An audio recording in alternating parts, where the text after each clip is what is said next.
Welcome back to A Case of the Sunday Scaries. I'm Elyse, and this is part 2 of the deep dive into the terrifying timeline of Ted Bundy's crimes. But before we get started, you're probably thinking, Elyse, part 2 was supposed to come out last week. Why'd you leave us hanging? Well, it's been an interesting couple of weeks. First of all, I got hacked. It's kind of ironic considering I do a true crime podcast, but it started with my Instagram account, and suddenly, early in the morning, there was some, let's just say, inappropriate posts and messages going out. Now, I'm not knocking the OnlyFans hustle, but I do not have an OnlyFans page. And if you follow me on Instagram at ElyseMichelle_MUA, you probably got quite a shock seeing the type of content on my page. And as for the hackers, well, they wanted $800 for me to give it back to them. Thankfully, an absolute angel helped me regain control of it, but then the hackers got kind of pissed off. And they decided to go for the big guns, which was my business Meta accounts and YouTube. And before you say Elyse, two-factor authentication, I know. Sometimes I'm just too lazy to enter code every time I sign into my social media. But my lesson is learned. I've got Duo, the app, so do your worst, hackers. Well, actually don't, because that was not very fun. But then, to top it all off, I had a little accident and broke one of my back molars right down to the gum line. Long story short, the open wound got infected. So not only did I look like this, like a pufferfish, but I was in top 5 pain that I've ever been in, I think. I have a pretty high tolerance, but tooth pain and an infection, it was debilitating. So thankfully, I'm on the mend now, and in a few weeks, I'll have a shiny new crown on my tooth, and no one will be the wiser. But you kind of need a working mouth to host a podcast. Who knew? So I appreciate all your patience while I healed and regained access to all my accounts. Now, with all that said, let's get back into the story of Ted Bundy. Dear friends and family, years ago when I was first arrested, was that there was no clue. They looked at me and they looked at the all-American boy. And people need to recognize those of us who have been so much influenced by violence in the media in particular are not some kinds of inherent monsters. We are your sons and we are your husbands. When we left off, we were diving into Ted Bundy's early life and how he didn't really show the usual red flags of a future serial killer. We also covered his first confirmed victims and the heartbreaking murder of Linda Healy. Today, I'm going to go a little bit deeper into more of his heinous crimes, how he managed to slip through the cracks for so long, and the eventual downfall of America's most notorious serial killers.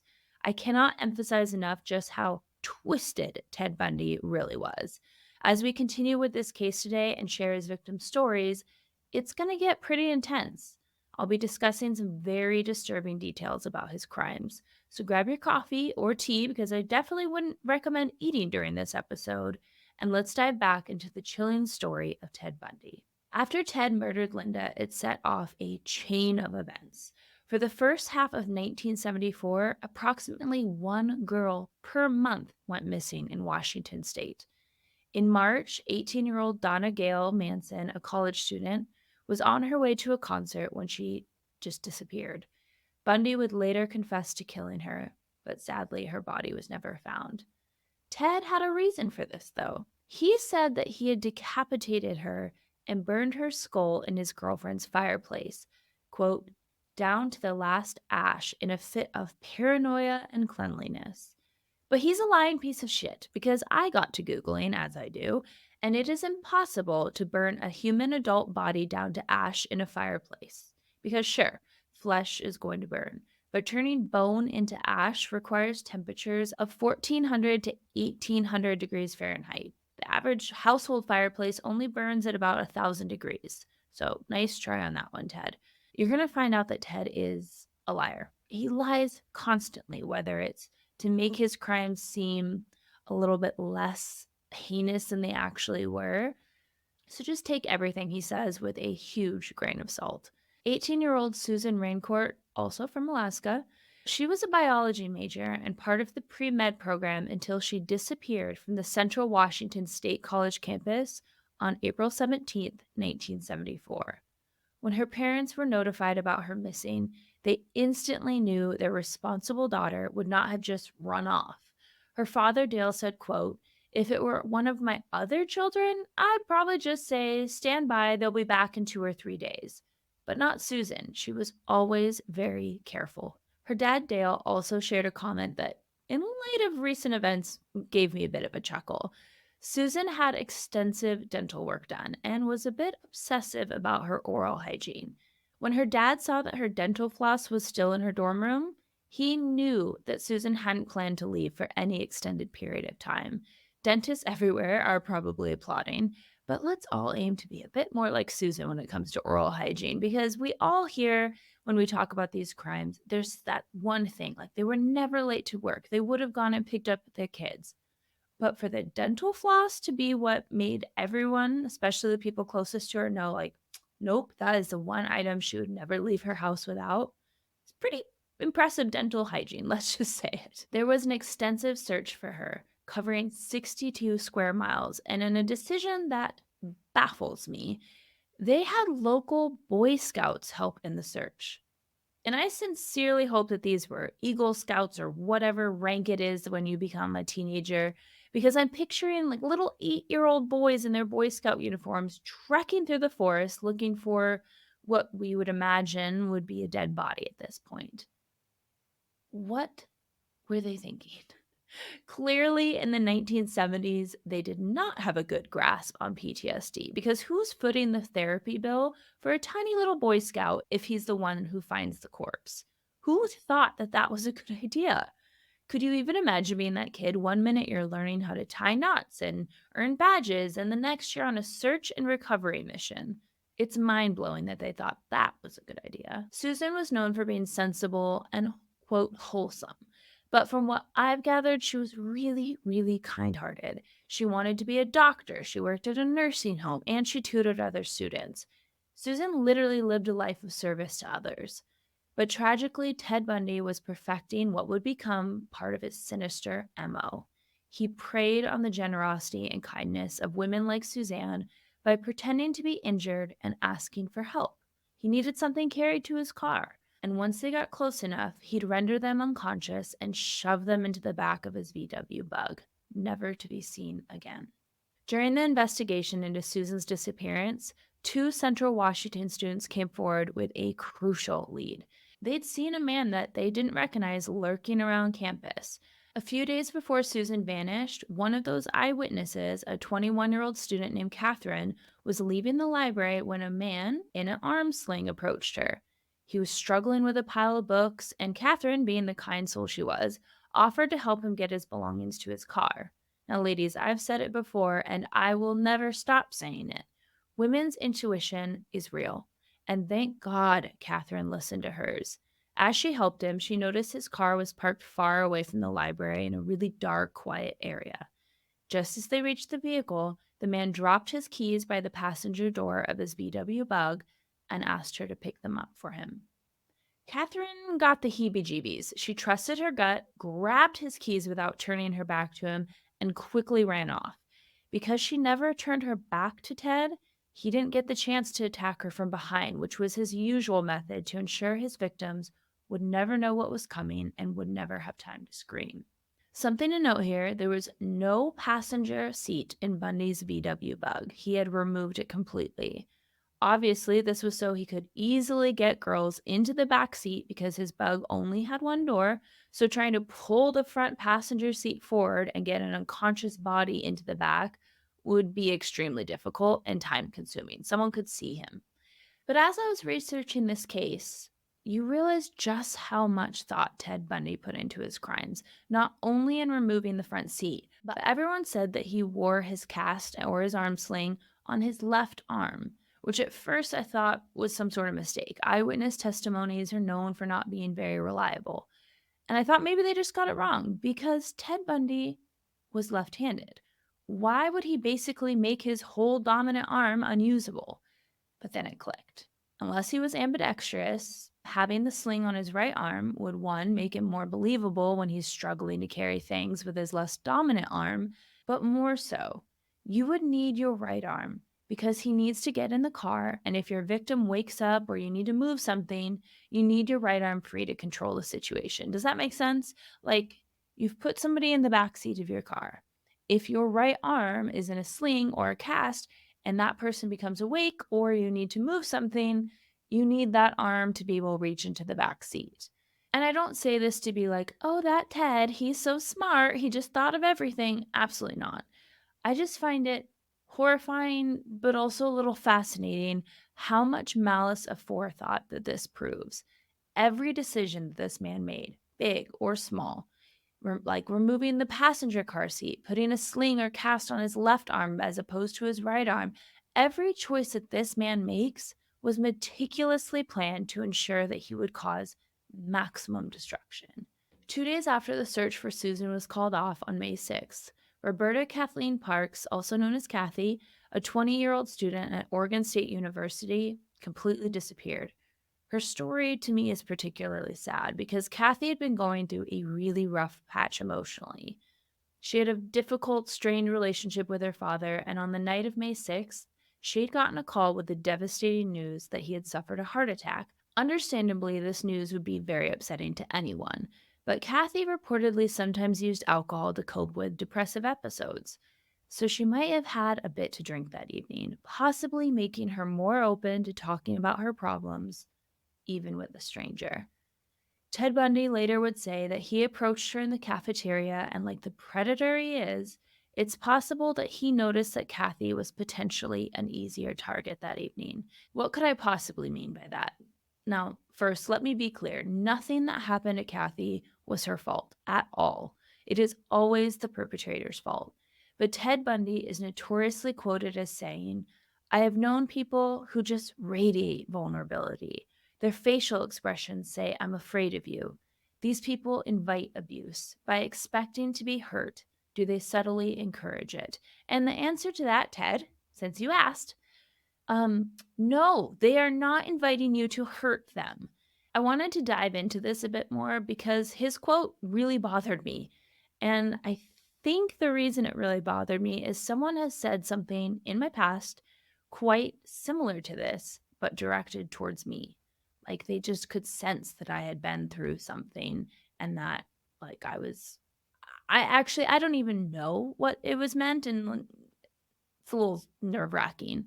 But how did Ted Bundy know who would be the most vulnerable? I got back on the Google machine as I do, and I found a really interesting study called Psychopathy and Victim Selection: The Use of Gait as a Cue to Vulnerability. In this study, they showed violent offenders very short clips of people walking and asked them to rate their vulnerability based solely on nonverbal cues.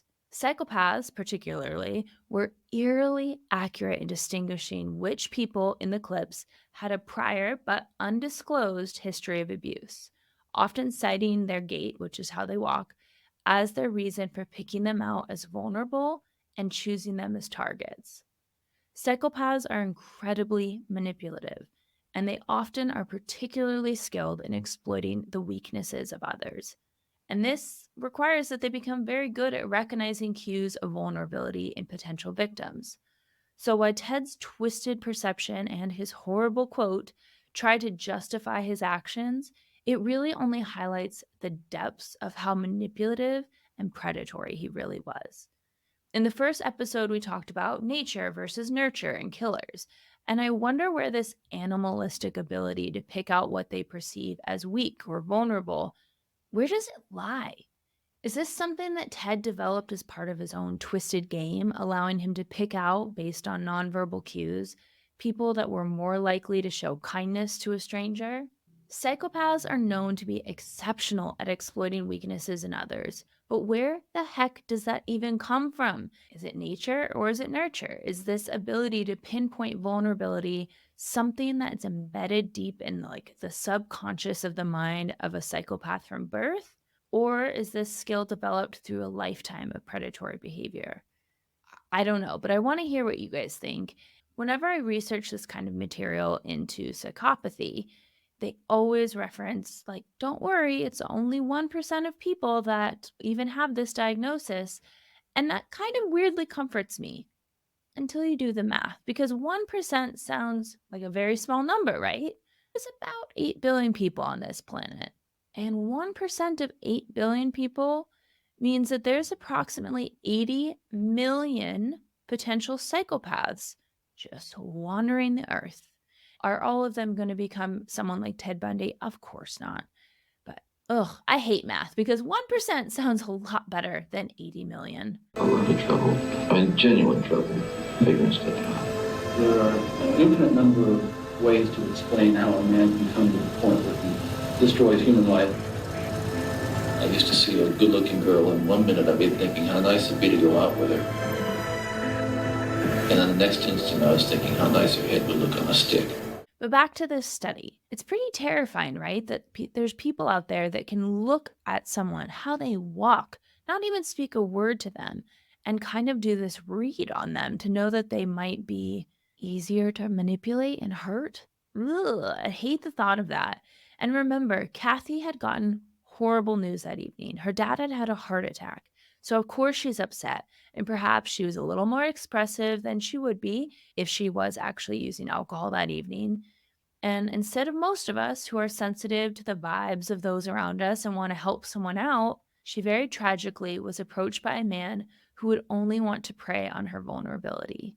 That man was Ted Bundy. Ted would later confess that after luring Kathy to his car, he tied her up and gagged her before driving her back to Washington State, which is a little bit of a diversion from his MO of hitting a woman over the head before putting her into his vehicle. But Ted's a liar. We know that already. So who knows what actually happened? Unfortunately, he did admit to assaulting her twice during the 200-plus mile drive back to Washington before he ended her life savagely at Taylor Mountain. On June 1st, Brenda Carroll Ball, who was just 22, was having a night out at the Flame Tavern near the Seattle airport. But when she left that evening, she was never seen again. Eyewitnesses at the bar told police that they had seen Brenda talking to a man who had his arm in a sling in the parking lot that evening. Ted Bundy, known for his lies and manipulation, claimed that they went back to his house where they had consensual sex before he strangled her. And I just want to say, bullshit, Ted. Bullshit. Because, first of all, Ted Bundy had some depraved sexual desires that we will get into later that certainly did not include his victims being willing participants. And second, he couldn't or wouldn't explain the injuries that were found on Brenda's skull when her remains were recovered. I think it's much more likely that he hit Brenda over the head and kept her at his house unconscious, or perhaps post-mortem until he dumped her body. Just 10 days later, 18-year-old University of Washington student Georgianne Hawkins went to a campus party with her sorority sister. She couldn't stay long because she was worried about her Spanish final, but she told her friend she was going to stop by the Beta Theta Pi house. I wasn't part of Greek life, so excuse me if I mispronounced that. But she was going to stop by to tell her boyfriend goodnight and get his Spanish notes. She was only at the fraternity house for a short time and left around a half an hour later, around 1 a.m. roughly. There was a brightly lit alley between his fraternity and her sorority, and it was only about 90 feet from his home to her front door. 6 houses away, but sadly, Georgianne never made it back. She was reported missing early the next morning. Georgianne sounded like an amazing young woman. Her mother lovingly called her the Pied Piper because she had quite a following, but wasn't the type to stick to one group or clique. She had friends among everyone, older and younger. She was a very self-confident girl, neither vain nor arrogant, which is why the kids liked to be around her. Georgianne seemed to carry that temperament throughout her short life. She was a straight-A student and had just accepted a summer job in her hometown to help pay for her second year at college, where she planned to major in broadcast journalism. That job would have started just a week after she went missing. Ted Bundy would later say that he approached Georgianne, hobbling along with crutches this time, and asked her to help carry his briefcase to his car. She believed him. I mean, Ted kind of looked unassuming, and she agreed to help. But when she bent over to put the briefcase in the back of his car, as per usual, he hit her over the head with a crowbar. Ted said something about this particular victim that pissed me off so much. He said that when Georgianne regained consciousness during their car ride, quote, "It's funny. It's not funny, but it's odd the things people will say under those circumstances. She thought, well, she said she thought, she had a Spanish test the next day, and she thought I had taken her to help tutor me for the Spanish test. Kind of odd. An odd thing to say," end quote. And to that, I say, no, Ted. Nope. It's not odd. She was an innocent young girl who, before helping you out because you were hobbling along on crutches you didn't need, she helped you out of the goodness of her heart. But before that, she was worried about her Spanish final. So after you knocked her out with a crowbar to the back of her head, I imagine she felt pretty disoriented when she woke up. Instead of recognizing her as the child that she was, you mocked her, then knocked her out again with the crowbar, drove her to their destination, assaulted her, and strangled her to death. Because of all the girls going missing in Washington, police took this missing persons report very seriously, and within hours, they were all over the campus searching for clues. However, they missed the most crucial clue they could ever have. The next afternoon, Ted Bundy biked around the campus, and he casually rode past the alley that was roped off with crime scene tape and swarming with police, and made his way to the parking lot where he recovered Georgianne's shoe and the earrings that he had knocked from her head after the blow from his crowbar. Could you imagine? Like, they're searching everywhere, and Ted Bundy is just casually biking past you to pick up evidence. This is the first time that Ted Bundy admitted to visiting the bodies of his victims. He claims that he returned to where he dumped her body 3 days after her murder to decapitate her head and bury it in another location. Now, I told you this was going to get rough, but remember when I said that Ted Bundy had a certain morbid sexual desire? Well, it's widely believed that Ted not only visited the bodies of his victims to relive the event like so many serial killers do, but also so that he could continue to sexually assault them. Now, it takes a particularly predatory individual to take the lives of innocent young women, but to assault them, even in death, continuing to control and violate them, let's just say that Ted Bundy has certainly earned himself a special place in hell. At this point, 6 women have gone missing. Obviously, this is front page news, and they're reporting that this all seemed to be happening late in the evening, and that many scenes there's reports of a man wearing a sling or a cast or crutches who was driving a tan or brown VW Bug. But Ted Bundy was certainly aware of what the papers were reporting. There's even a chance he was privy to a bit more information into the investigation than the rest of the general public. He was, after all, inserting himself right into the investigations. Remember in part 1 when I talked about Ted Bundy working at the Suicide Prevention Hotline Center and how absolutely maddening that was? Well, get this.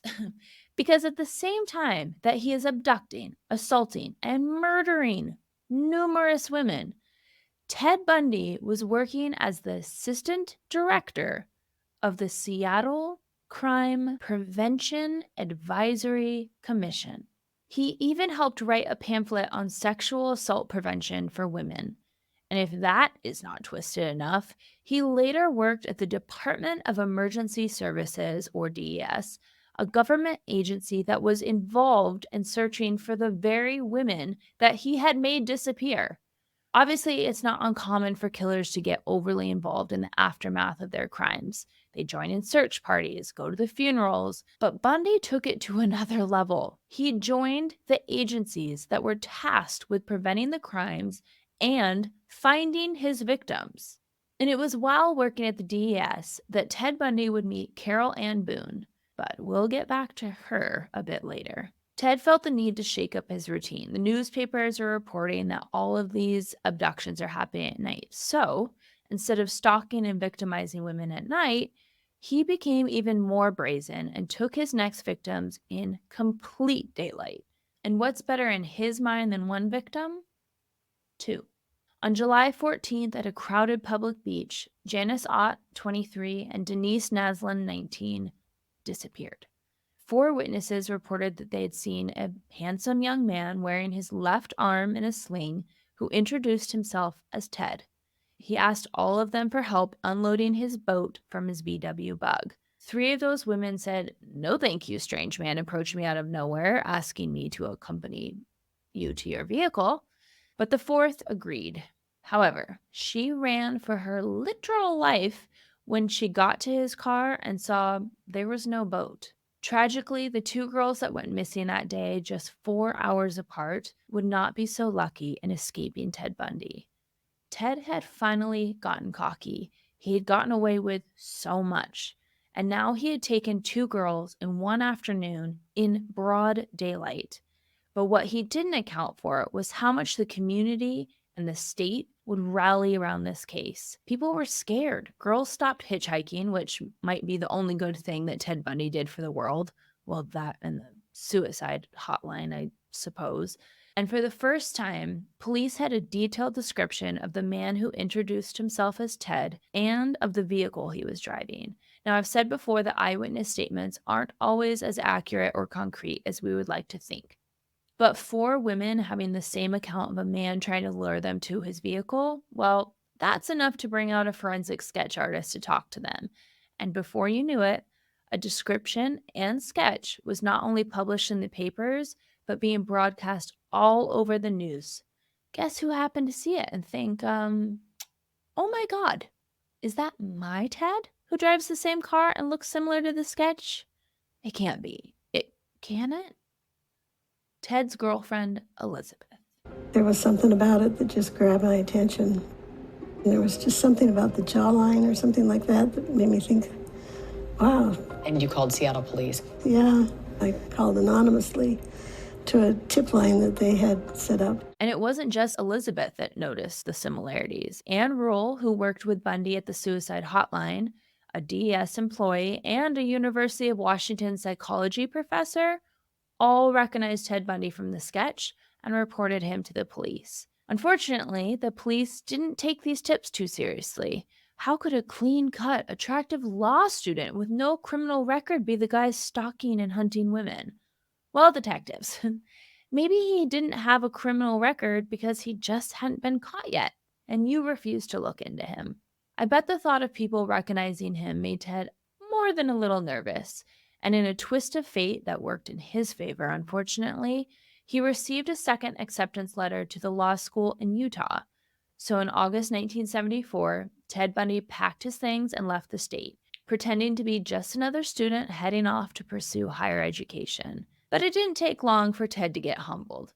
The law students at his new school were leaps and miles ahead of him, and he quickly started falling behind. Or so Ted claimed.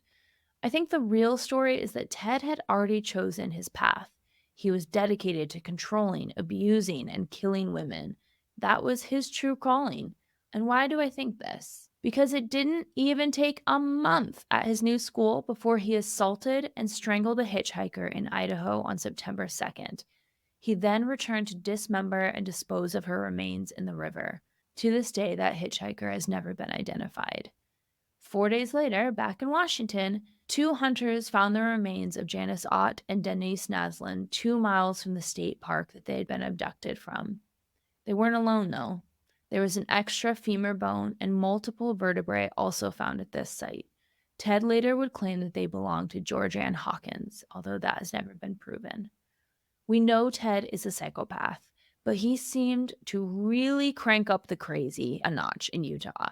I wish I could understand why he changed tactics in the next 2 cases, but I think like Ockman's razor, the simple explanation is most likely the right one. Ted Bundy was not living with Elizabeth anymore, his girlfriend, and he didn't have to play stepdad of the year to her daughter. He was doing poorly at school, so not only did he have more free time, but more privacy. And on October 18th, Melissa Ann Smith, who was just 17 years old and the daughter of the police chief of a suburb outside of Salt Lake City, disappeared after leaving a pizza parlor around 9:30 p.m. Her unclothed body was found 9 days later, and her autopsy indicated that she had been kept alive for up to 7 days. 7 days! This little girl was kept by Ted Bundy. Her gravestone reads, I don't believe in goodbye. And seeing that just broke me because Melissa's parents and friends should never have had to say goodbye like this. And to think about the torture of every night for 9 days of them going to bed, wondering what was happening to their daughter, and then later finding out their worst nightmares not only were true, but probably not even as bad as what happened to this poor girl. And I'm not going to cry yet. Okay, maybe I am. It's just so sad. And some real trick-or-treat sadism type shit. On Halloween night, Laura Aim, also 17, disappeared after leaving a party by herself around midnight and was last seen trying to hitchhike. Now, before you go, oh, well, she should not be hitchhiking. This was a different time. This is the 70s, and this was a fairly safe community in Utah that had not been made aware of the abductions and murders of the girls in Washington. And in another gut-wrenching holiday blow, her unclothed body was found Thanksgiving Day. I cannot imagine her parents ever celebrated that holiday again. The medical examiner estimated that she was kept alive for 20 days before Ted ended her life. Both of these beautiful young women had not only suffered emotionally during their captivity, but they had been subjected to sexual and physical assaults of all manners. Like, if you can think it, Ted did it until he eventually beat them and strangled them with a rope. He would also tell of how he bathed their corpses and applied makeup to their faces before disposing of them. And I can't even touch on the necrophilia thing again, but I think it's safe to imagine that that probably came into play here as well. I honestly don't think that I have true hatred towards anyone in my life. That isn't an emotion that comes naturally to me. Sure, I mean, of course, I have dislike and indifference towards some people, but I'm saying it with my full chest. I hate Ted Bundy. I hate what he inflicted on these poor women. And for what? Because his little fragile man ego couldn't get over his first love who dumped him in college, so he took it out on any woman that resembled her? Get a life, get a hobby, not this hobby, obviously, but what a pathetic little there's not enough words. But you know what this little douche canoe did not expect? Was for one of his captives to outsmart him. Enter into the chat, Carol DaRonch. On November 8th, 1974, Carol was doing what most teenagers do, or at least what they used to do before Amazon. She was hanging out at the mall. A man approached her claiming to be Officer Rosalind, and he had witnessed someone trying to break into her car. He seemed really polite, well-dressed, and trustworthy, and so she went back to her car with him to see if anything could be reported missing or if there had been any damage done to her car. We know what Ted was trying to do. He was trying to get her to lean forward into her car to peek around so he could do what he had to so many others, whack her across the back of the head and take her. But when she didn't, Ted, or Officer Rosalind, quickly came up with a new plan. He told her that they were actually holding the suspect and that she could accompany him to the police station to file a report. Bundy must have gotten pretty close to her because what Carol noticed was alcohol in his breath. Also, I don't know if I've mentioned that yet, but Ted Bundy usually liked to indulge in a bit of liquid courage before committing these murders. I'm sure she thought, well, that's a bit weird for an officer to smell like booze. But honestly, I think we've all smelled that awful day after drinking sweat that seeps out of people, and maybe she just chalked it up to that. However, a little weirded out, she asked for identification, and without hesitation, he showed her his badge. Just was starting to feel a little uneasy, and I thought I could smell alcohol. And that's when he just promptly pulled out his wallet and showed me a badge. And I went, oh, okay. He drove a Volkswagen, which I thought, well, that's kind of odd, but maybe he's undercover. So into his VW Bug she went. Yep, he was still driving the same vehicle. Please keep in mind, we have the power of hindsight in knowing who Ted Bundy was. Carol, however, was just a teenager being approached by someone who appeared to be in law enforcement, someone we are told to obey. Maybe he was working at the mall undercover. Maybe that's why he wasn't driving a police car. Or maybe it's just because, as I am sure you have figured out, this was no officer at all. It was just Ted Bundy trying out a different ruse. Carol noticed that they were not going in the direction of the police station. In fact, he had driven down a side road in the total opposite direction before pulling over and attempting to handcuff her. Carol was obviously terrified, and thankfully, she fought with everything she had. She was scratching him and throwing her body around so that he could not get the second handcuff on her. He then produced a gun and told her that he would blow her head off. But Carol seemed to innately know, if you are ever abducted, you never go to a second location. Fight with everything you have to not go to a second location. And with a gun pointed at her, she jumped out of the vehicle and he came after her holding his trusty crowbar. Carol fought him with everything she had and managed to flag down an oncoming car who brought her to safety. Ted, the human antonym of BDE, could not handle that a teenage girl had outsmarted him and outmaneuvered him. He was in a blind rage and he had something to prove. Debra Kent was just 17 and attending a high school play with her parents. Debra was the oldest of 5 children and actually enjoyed the responsibility of taking care of her siblings, so she left the play a bit early to pick her brother up. Unfortunately, she never showed up. 3 witnesses at the school that day told police that a man had approached them asking them to come outside with him to identify a car in the parking lot. When the police were on the scene, they found a tiny little key. And what do you know? It was the key that unlocked the handcuffs that had been placed on Carol's wrists just hours before. It was noted that this key was a smaller key than that of the handcuffs that are normally carried by police officers, and it's for a special type of handcuff that was made in Taiwan. How many people are walking around with a handcuff key at a high school that just so happens to unlock the handcuffs around another teenage victim? Poor Debra's parents would go years without knowing what happened to their daughter. Given the evidence of the key and what had just happened to Carol, they of course had a pretty good idea. But later, Ted would not only confess to murdering her, but he kept her at his house for about 24 hours. When asked if she was alive during the entire time, he chillingly answered, about half of it. Was she killed right there at the school? No. But you are responsible for her death, though, right? Yes.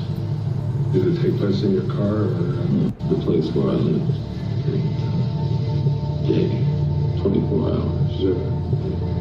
Was she alive during that time period? Let's see, during half of it. Go straight to hell, sir. Just do not pass go, do not collect $200, go straight to hell where you belong. He also told police where they could find her remains, but the police did not have any luck. In 1989, the police again searched, and while they unearthed hundreds of bones from the area, only one human bone was recovered, a kneecap. I've never heard of this happening literally ever, but the police gave the kneecap to Debra's parents and said, "This is the only closure we can give you." They didn't even know for sure it belonged to Debra at this point. Like, what in the evidence chain of command breakdown is happening here? However, I'm really, really grateful this happened, because in 2015, when they could finally run a DNA profile, the Kent family's DNA matched the kneecap that they found. I read a newspaper report, and Debra's mother described Ted Bundy as the cancer of their family. Not only had Ted Bundy taken the life of Debra, but her brother, who Debra had left the play to pick up that night, never forgave himself. He turned to alcohol and died at the age of 26 in a drunk driving accident. Debra's father also turned to alcohol to numb, and their 29-year marriage came to an end. When writing this, I had to come up with a lot of adjectives to try to describe Ted Bundy, but I ran out of ways to describe him because he is so far removed from everything good in humanity. But Debra's mom called him a cancer, and I could not sum it up more perfectly. Ted Bundy is a cancer whose reign of terror not only snuffed out the lives of his victims, but destroyed families and whole communities' sense of safety. Ted Bundy's girlfriend, still back in Washington, started hearing about the girls going missing in Utah. So she again contacted police, and they interviewed her. But when one of the eyewitnesses failed to point Ted Bundy out in the lineup, they did not have any evidence to arrest him. Elizabeth didn't give up, though. She called a third time that December to report that she suspected her boyfriend was the man who abducted all the missing girls in Washington and in Utah. And I've got to commend Elizabeth. Imagine how terrifying that would be to think the person that you shared your life with, who your daughter thought of as a father figure, was the person capable of hurting all these young women. But you don't know for sure. You don't have any evidence, and you love this person. When Ted completed final exams, probably pretty poorly since he wasn't attending much classes at this point, Elizabeth, well, she got a little ring ding ding on her doorbell and she welcomed him home, never telling him that she had contacted the police 3 times with her suspicion. Oh my gosh, if that was me, actually, I can't even pretend to know what I would do in that situation because, on one hand, you are going to bed next to the man that you love, but on the other hand, you may be going to bed next to a serial killer who you never truly knew. What an absolute mind scramble that would be. In the battle of head versus heart, I don't know if anyone had it harder than Elizabeth. It's now 1975. Yeah, it's been just a year since Ted Bundy's first confirmed victim, and now in January of 1975, he would take his 15th confirmed victim. With Utah a little too hot on his tail after a victim had gotten away from him, he came over to my neck of the woods here in Colorado. On January 12th, just days after he left his week-long visit with Elizabeth and her daughter, a 23-year-old nurse named Karen Campbell disappeared while staying at the inn in Snowmass Village. She had been visiting with her fiancé, who was a cardiologist, and his 2 children. By all accounts, the 2 were madly in love, and she was excited to have fun in the snow with the kids while he attended a cardiology conference. They were all just hanging out in the hotel lounge when she decided she wanted to grab a magazine from their room. So she went up just 1 level to the 2nd floor, and she ran into some doctors who she knew. She made quick, polite conversation before heading towards her room down this brightly lit hallway. She was never spotted alive again. Her unclothed body was found over a month later next to the road. Due to wildlife interference, they could not positively identify the method of her murder, but she had sustained heavy fractures to her skull and multiple cuts to her ear and other parts of her body. On March 2nd, 2 students studying forestry would find a human skull on Taylor Mountain. Once police arrived the next day, they would find the additional remains and the skull and mandibles of 4 victims. Using dental records, they discovered these were the remains of Linda Healy, Susan Raincourt, Roberta Parks, and Brenda Ball. Bundy would later admit that he also dumped Donna Manson's body there, but her remains were not identified. On March 15th, Julie Cunningham, a ski instructor, disappeared while leaving her apartment to join a friend for dinner. Ted would say that he approached her on his crutches, asking for help carrying his ski boots to his car. He then knocked her out, handcuffed her, and drove her to a secondary site where he assaulted and strangled her. A month after her murder, he drove the almost 6 hours from Salt Lake City back to where he had dumped her body to visit her, quote. Sadly, her remains have never been recovered. On April 6th, Denise Oliverson went missing near Grand Junction while riding her bike to her parents' home. Her bike and shoes were found, but she never was. Ted said he disposed of her body in the Colorado River. This confession was corroborated by credit card receipts showing Ted Bundy had been in the same city on the same day that Denise went missing. On May 6th of that year, Bundy added to his victim profile when he parked outside a junior high school. Yes, I said a junior high school. He saw 12-year-old Lynette Culver walking by herself and lured her into his vehicle. I'm not going to go into the details of this particular case, mainly because she's so young. But after she passed away, her body was never found. Bundy could provide details about Lynette's life that only someone who had come in close contact with her would know, which is what corroborated his confession. Susan Curtis was just 15 years old and attending a youth conference at Brigham Young University when she left a formal banquet to return to her room to brush her teeth. Now that sounds a little bit funny. You're in all of your formal prom garb and you're walking back to the door to brush your teeth. But Susan at this time had braces. And if you've ever had braces, you know you have to brush after every single ounce of food that you eat to get all of those little bits out. She never returned. and Ted Bundy confessed to her murder and disposing of her body. Her remains also were never recovered. Police in Washington are trying to figure out what in the heck is going on. They had a woman go missing nearly once a month, and then suddenly it stops. Then they find the remains of many of their bodies up at Taylor Mountain. And someone within the force came up with a great idea. You see, this is long before the time that we walked around with palm-sized computers in our hands and called them iPhones. In fact, this is the first time ever that a computer was used to compile and index the tips and leads into an investigation. The police take all of the list of classmates, acquaintances, VW bug owners, any man named Ted, and check them for overlaps. And out of the thousands of names and pieces of information, Ted Bundy's name came up with just 25 others on a list of people that should be looked into. Now, just as Washington police are starting to give a bit more credit towards the tip from Ted's own girlfriend, saying you should look into my man's, he's a bit suspicious, a patrol officer named Howard was pulling Ted Bundy over in Utah. See, it was real early in the morning, like before the sun had even come up, and police officer Howard noticed a car just cruising down residential areas. But when the driver of the vehicle saw a cop car, he quickly sped away, blowing through 2 stop signs. Not suspicious at all there, Ted. So Howard flashes his lights and pulls him over. Howard approaches the vehicle and notices that the passenger seat has been removed. It's odd. And he asks the driver of the vehicle if he could give the vehicle a quick search. And guess what this officer found? A ski mask.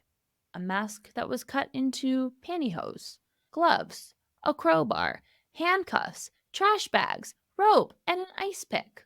Basically a whole ass kill kit just chilling in the back of Ted Bundy's car. So Howard's like, sir? Sir, I'm going to need to understand why you're driving in the dark in the suburbs, because it sure looks like you're about to use all of this stuff here to break into someone's home. Ted Bundy pulls a, who, me? Never. And says, no, officer. The masks are for skiing. Ted, a mask made of pantyhose is not really going to protect you from the cold, but anyway. And that he had found the handcuffs while he was dumpster diving. Howard is not buying it, and he put Ted Bundy under arrest for suspicion of burglary. They get back to the station, and Howard's telling the other officers, like, you won't believe what I found in this man's car. And Detective Thompson goes, wait. You arrested a man named Ted in a VW Bug that had handcuffs and a crowbar in it? And Howard's like, yeah, what's it to ya? Obviously, these are not direct quotes. I'm just imagining how this conversation went down. The detective had remembered the tip they'd gotten about a man named Ted Bundy, and they get a search warrant to search Bundy's apartment. In his apartment, they found a guide to a Colorado ski resort with a check mark by the inn that Karen disappeared from. And wouldn't you guess it? Also a brochure advertising the high school play where Debra had been abducted from. I get that this is all very circumstantial evidence, so they had to let Ted Bundy go. They had held him originally thinking that he had been canvassing houses to burglarize, and he clearly was not doing that, so they had to let him go. And Ted was probably pretty surprised to be released after the police searched his apartment, because what the police had failed to find was a collection of twisted, disgusting Polaroids that Ted had taken of his victims. All the evidence that police would ever need to lock this man up and throw away the key forever was in that home, and they missed it.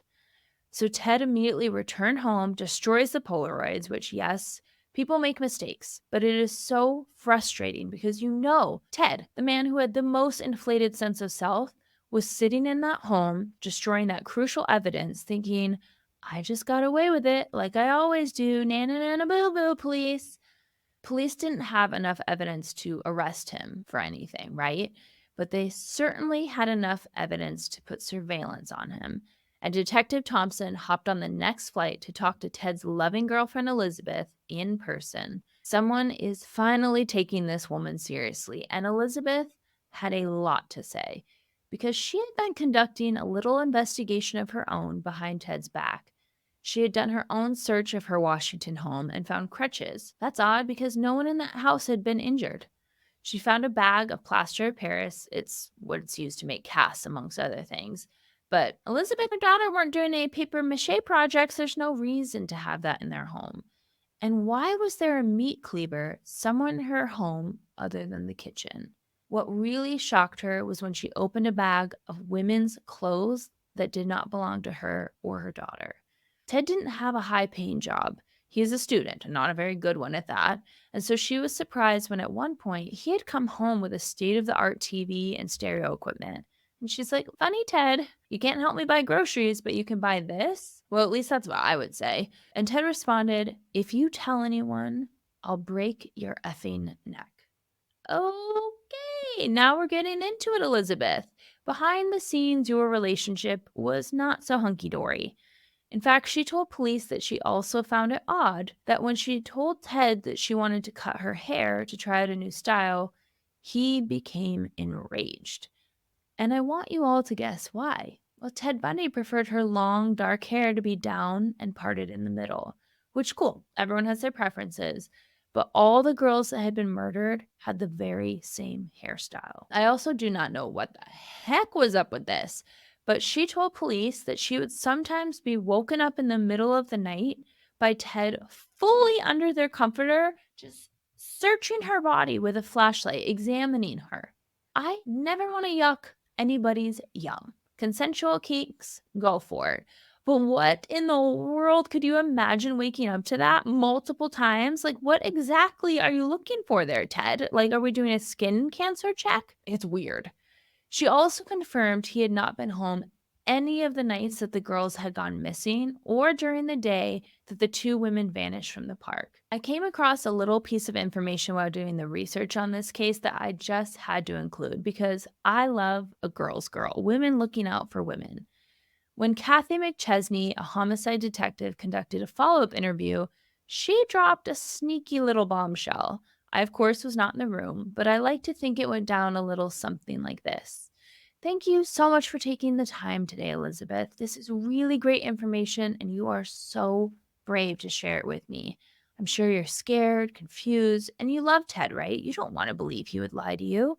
You want to believe that this is all some sort of coincidence, right? I understand that. But we talked to Ted's ex-fiance and saw a little overlap with y'all's dating timeline. Now, I'm not trying to stir up any drama here, Elizabeth, but do you know a woman named Diane? And did you know that he was dating her too? That he even proposed to her last Christmas? No?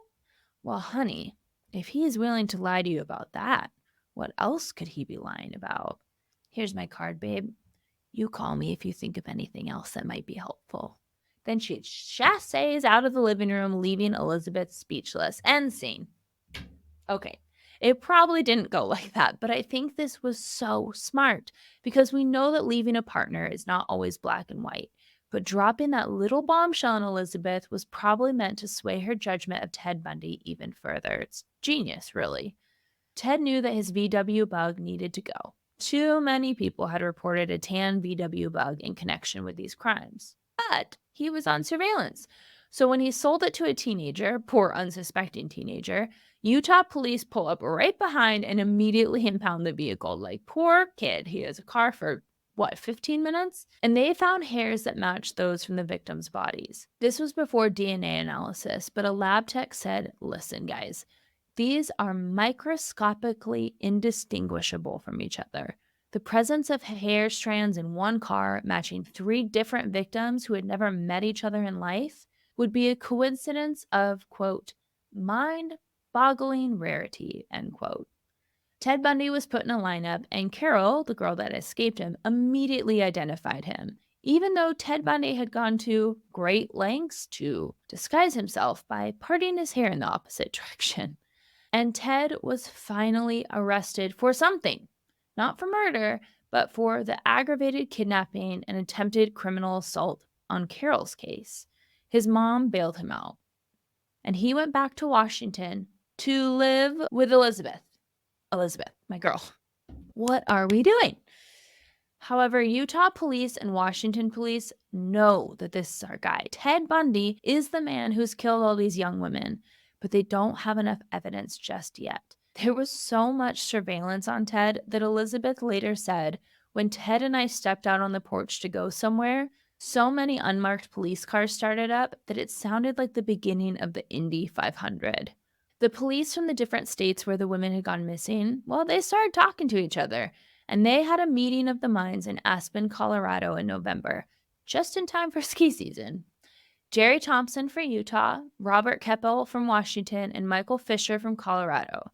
When they all compared notes, they knew Ted Bundy was their man. They just had to get more evidence. At this time, Elizabeth had finally seen enough, and she broke up with Ted. She said, quote, "I hate to even say this because it makes him sound normal, but I do think he loved us. I heard a story told by one of his attorneys he had. He said that Ted told him that he would play games with these animals. I don't remember if they were mice or something else." And then her daughter Molly interjected and said, "And he would let some of them live and some of them die. And to me, that's us. We're just these mice that were allowed to live." When Ted finally stood trial for what he did to Carol in February of 1976, he waived his right to a jury. There was so much press around the missing women that he didn't think that they could get an impartial jury. He was probably right about that. However, the judge still found him guilty and sentenced Ted to 1 to 15 years with the possibility of parole, which is quite the range, 1 to 15 years. Also, I'm going to go off on a little tangent here, but I get so mad about this because I really don't understand getting a lighter sentence for attempted crimes. If you were not successful in what was clearly your intent to kill someone, why are you rewarded with a lesser sentence for not being good at what you were trying to do?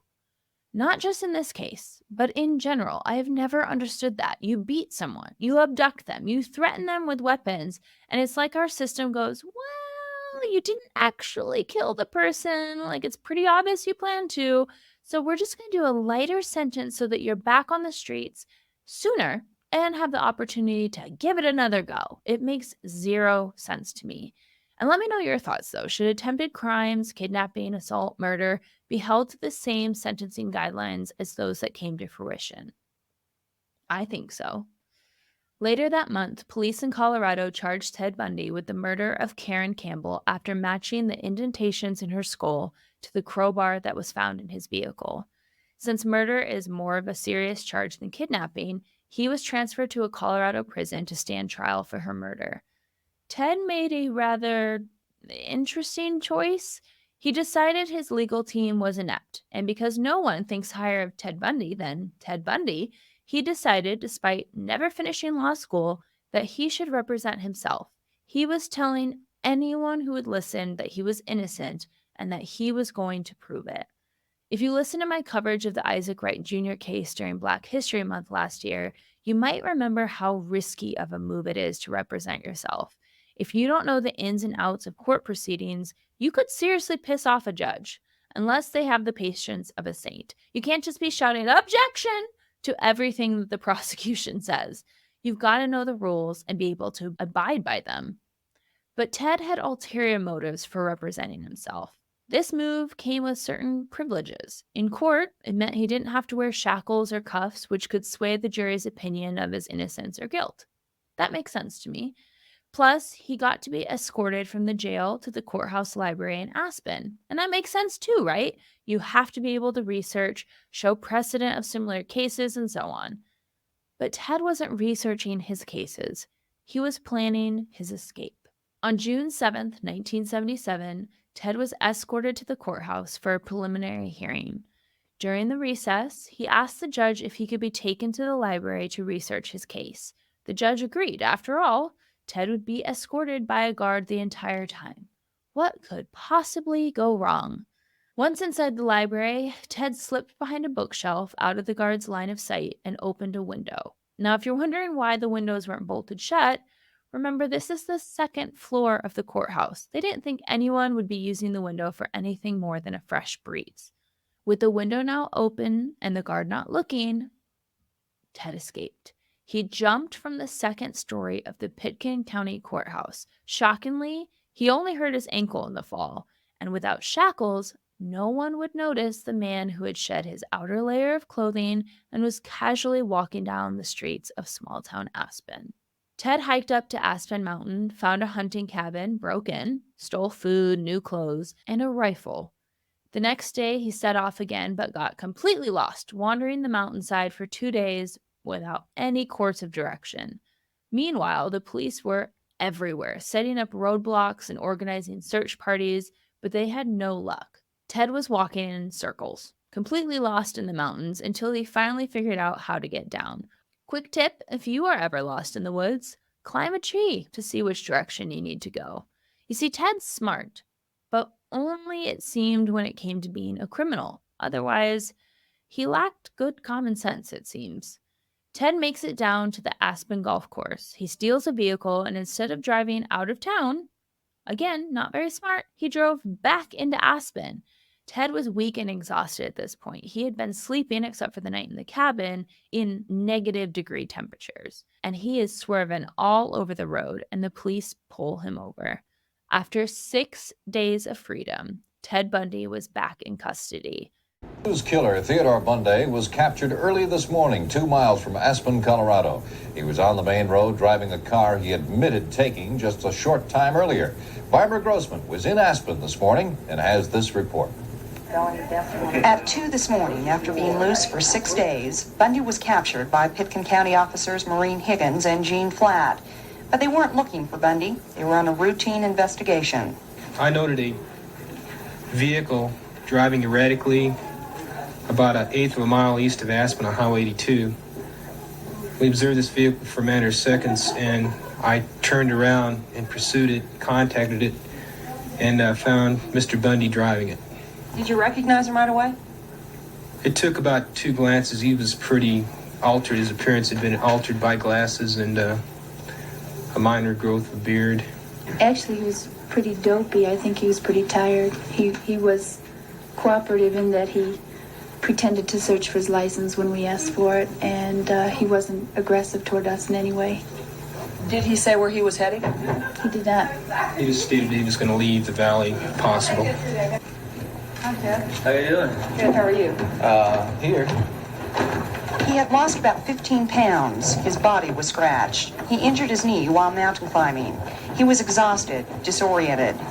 Judge George Lohr advised him of additional charges: escape, second-degree burglary, misdemeanor theft, and a felony theft. If convicted of these charges alone, Bundy could spend 90 years in prison. Now here's the thing. The prosecution's case in the murder of Karen was all circumstantial. They couldn't genetically prove the hairs from his car and Karen's matched. How do you know someone else didn't have that exact crowbar? Their case was thin. Honestly, if he had stuck it out, there was probably a good chance he would have been acquitted or found not guilty. But you know what else was thin? Ted Bundy. 6 days on the run had shrunk his waistline, and he kept losing weight, getting down to about 140 pounds, which is very thin for a 6-foot-tall man. His weight loss had a purpose. Somehow, Ted had gotten a hold of a detailed floor plan of the jail and a hacksaw blade from other prisoners. He accumulated $500 in cash, which was smuggled in over the 6 months by visitors, including one in particular who we will discuss later. One evening, he managed to saw a hole around his light fixture about 1 square foot in diameter between the steel reinforced bars in his cell's ceiling. Like some James Bond movie, Ted Bundy was slipping into his little hideaway at night, exploring the jail's crawl space. Multiple inmates even reported hearing him crawling in the ceiling at night, but of course, no one paid much attention and it was never investigated. On December 30th, with the jail stuff down to a skeleton crew for the holidays, Ted laid out all of his books and files on his bed and covered them with a blanket to make it look like he was sleeping. Then he maneuvered himself up to his little hidey hole in the ceiling and made his way into a jailer's apartment. He walks over to the closet, changes into this man's clothes, and walks out of the apartment front door a free man once again. He had escaped prison twice at this point. The jail staff didn't even realize something was wrong until around noon the next day, when the cook at the prison thought it was a little weird that Ted Bundy hadn't showed up for breakfast or lunch. Ted Bundy, a serial killer, had a 17-hour head start on police. And that is where I'm going to leave you for part 2. Thank you so much for your patience while I let my mouth heal. We're going to pick up next Sunday for the conclusion of this case. But just so you know, While we discussed a lot of his victims today, there are going to be even more to come before we wrap this up. Thank you so much for joining me today. If you liked this episode, please take a moment to rate and review this podcast. It truly does help. And then if you're watching on YouTube, hit the subscribe and thumbs up button. I will see you all next Sunday, but as always, until then.